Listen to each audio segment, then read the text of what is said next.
Well, got a fairly odd curveball this morning for this Evija event, and that is the packs appearing in the store for people who don't have the car unlocked, which kind of throws out that thing of the car being very, very difficult to unlock, but it happens at stage 14.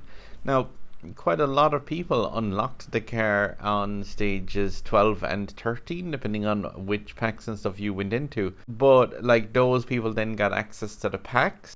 But now everyone who has the car at 39 blueprints or higher will see those packs today. So like today's one would have been the Honda Civic required at gold, which should still be an awesome way to unlock the car, which is the way I'm going to try to actually unlock it. I'm not going to be getting those packs as of right now, because I still want to kind of gun for this one using the original unlock path, which means that I need to have that Honda Civic with 3 more epic import parts than I have it right now, and I'll be able to complete this, which will give me those 5 blueprints to unlock it. So I'm going to still be following the challenge that was set out by the original mobile version of this event, but it does now mean that like I have the worry taken away if I don't want to do that, because I can now technically just buy those packs whenever for the 750 tokens, and they're standard special event packs. So like they have just the 3 and 15 blueprints inside there, and the 10 packs which have the guaranteed blueprints definitely go for 10 packs, and yeah, their drop rate is just a 10%. Now the thing is though, the car becomes more available now, and a lot more people are going to have access to it and getting it via this. What myself and Ziggy were talking about, and this still being a really good B-class car, still stands. If you look at the way the car handles and plays and stuff in that first stage where you have it maxed, that's the car at max. If you want to add this to your collection for the trophy's sake, like then go for it using the tokens here, but at the same time like just maybe give it a race at 1 star and kind of see.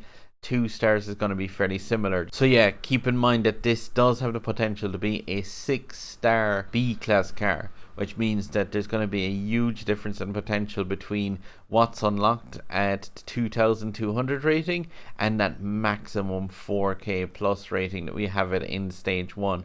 Like I would say, if you're going to unlock this with tokens right now, unlock it, give it a test run and see what you make of it at 1 star, because like the gradient between 1 and 6 stars is going to be pretty wide, and yeah, it's still going to be incredibly costly if you wanted to like spend tokens to obviously get that all the way through those blueprints. But yeah, the blueprint requirements for this one throughout the stars, I'll just go through them here. It's 55 to unlock it, so that's the one where most people are at kind of working towards right now. And the next one's quite cheap at 18, and then it goes 24, 32, 50 and 61 blueprints for that final star.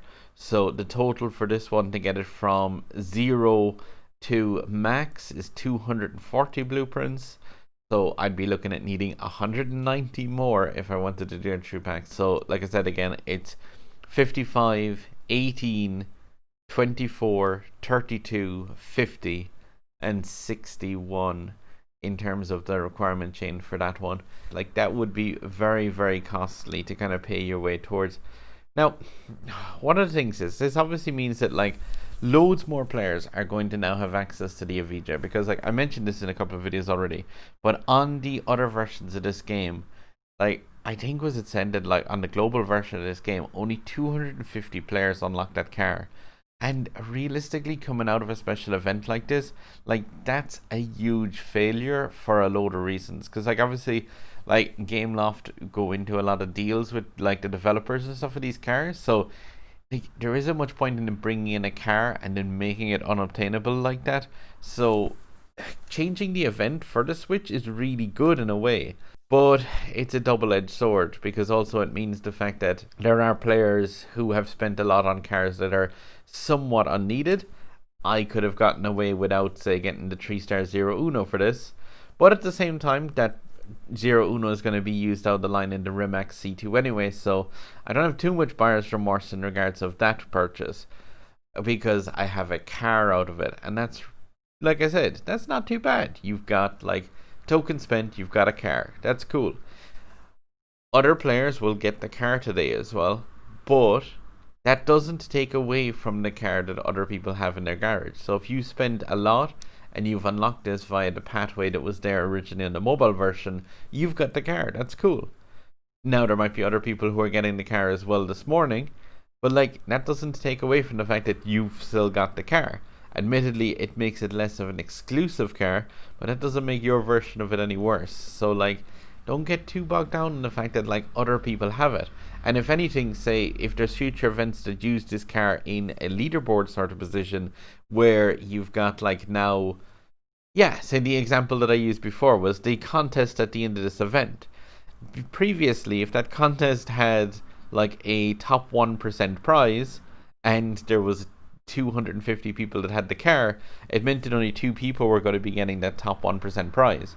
Whereas now, you've got a lot more people have it, so those people who have the car and spend more tokens and stuff on it will be getting a lot more prizes because they're obviously going to be like a far wider area of that 1% or 5% at the top of those leaderboards.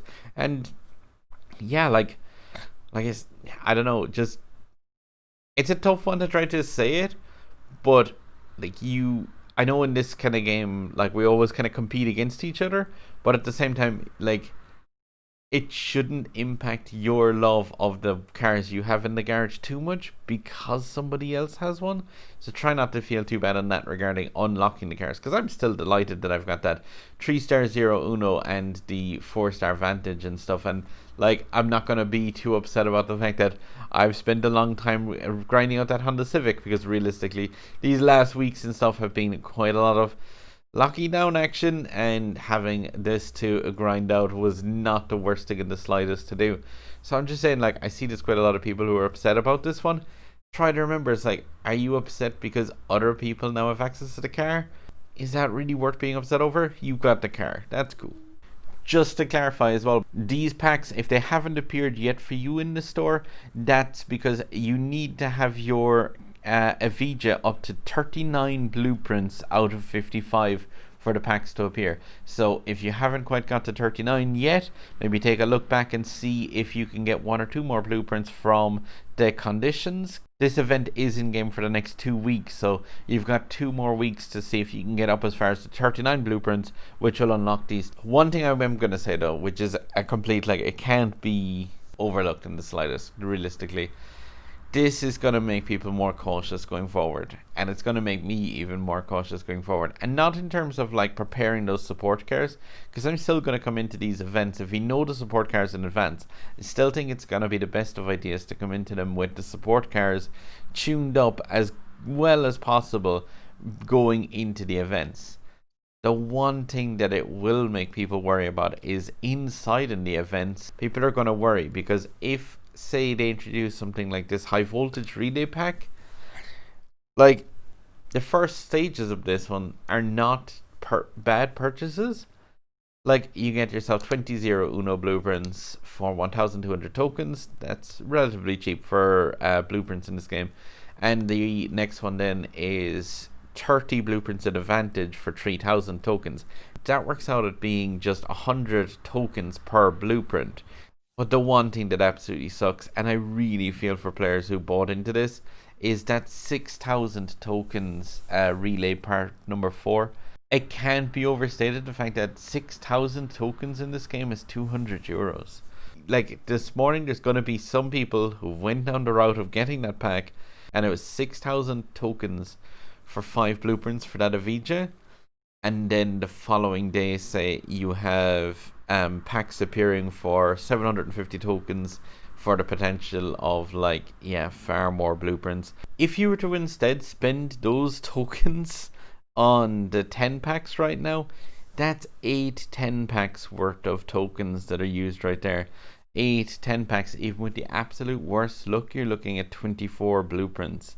So players who bought this are almost certainly down 19 blueprints over the absolute, and that's on the like absolute worst luck of the game. And Yeah, like I absolutely feel for players who went down that route, and that's the one of the bad things with this is if they're gonna go forward and continue to, like, say, bring in these events from the other versions of this game, they're gonna need to be a bit more transparent when it comes to stuff like this, because otherwise it's just gonna make players incredibly cautious on spending.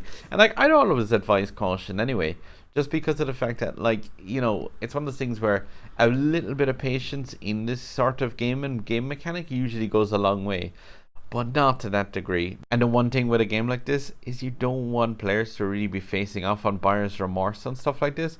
Like, when these events happen, if you could come into one of them and go, okay, here are the packs, you need to buy this, this, this, and this, and get through it, then people will be a lot faster, I think, to throw down tokens and throw down real money on it even. But like, if you had spent actual money on buying epic import parts here for 20 and 50 euros just to try to scrape your way to this one, and now the following day you're like, whew, time to log into that game I spent 50 or 100 euros on for epic import parts.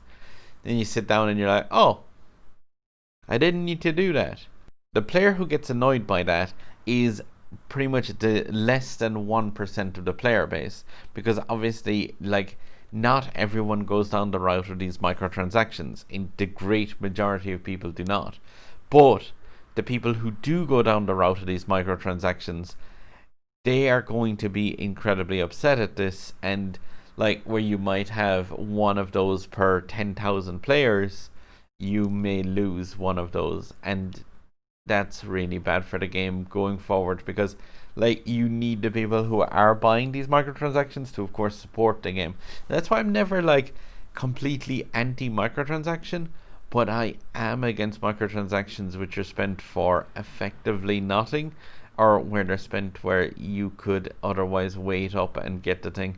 Like, that's why I always advise caution and to be careful and kind of wait up with buying bits and pieces like this. But I think going forward after this event, especially, anyone who did go down the route of paying in microtransactions, that's gonna sting. And yeah, that's like, the player who does buy these, you don't want to lose. And the game as a whole, like, even me as a mostly free to play player, like, I'm not gonna lie, I've spent cash in this game. I think in total I've spent 25 euros, but I also play the game quite a lot. But yeah, like, the person who buys these sort of microtransactions, like, they're very good to keep on to playing the game and keeping happy. And today I think they would have gotten shock. But that's the Evija event after opening up the car for a whole lot more players. Like I said again towards the start of this video, like, more players having a car isn't a bad thing. It doesn't affect your own personal garage in the slightest. Purchasing microtransactions against your own cash, yeah, that does kind of affect yourself quite a bit. But at the same time, like, this car is pretty cool looking, nice trophy to have, and I'm still going to go down the route of trying to get that Honda Civic to gold and get the 5 blueprints through that route. And I've kind of been enjoying that chase a small bit. It is going to be affected by one or two things, so I'm going to chuck up another video on the Honda Civic and kind of mention like how people kind of help out a small bit with getting that. And the other thing is just a case of like, yeah, congrats if you got access to Lotus Evija today. It was, like I said, a card that only 250 players got on the global version of this during the first event where it appeared. More people unlocked it afterwards in the burst of speed, but originally it was like a status thing of, check out what I got. So yeah, congratulations on a lot more people unlocking this today. And again, try not to feel too bad if you unlocked it yesterday and now other people are getting it today. It just means that more people have the cool car. So yeah, guys, sub button up here over my head. I follow along in all these events and try and get any information available, and yeah, help out to get people geared up as much as possible in advance of these events and know what to kind of expect out of them, or the card that we get out of it. And there's my other videos up here and here. Alright guys, if you did get this one this morning, big congratulations. And if you're still hunting down those 39 blueprints, or you're taking the route to the 55 blueprints like the original game, then yeah, happy hunting. I'm still on that same path with you until my Honda Civic doesn't go gold. Alright guys, good luck.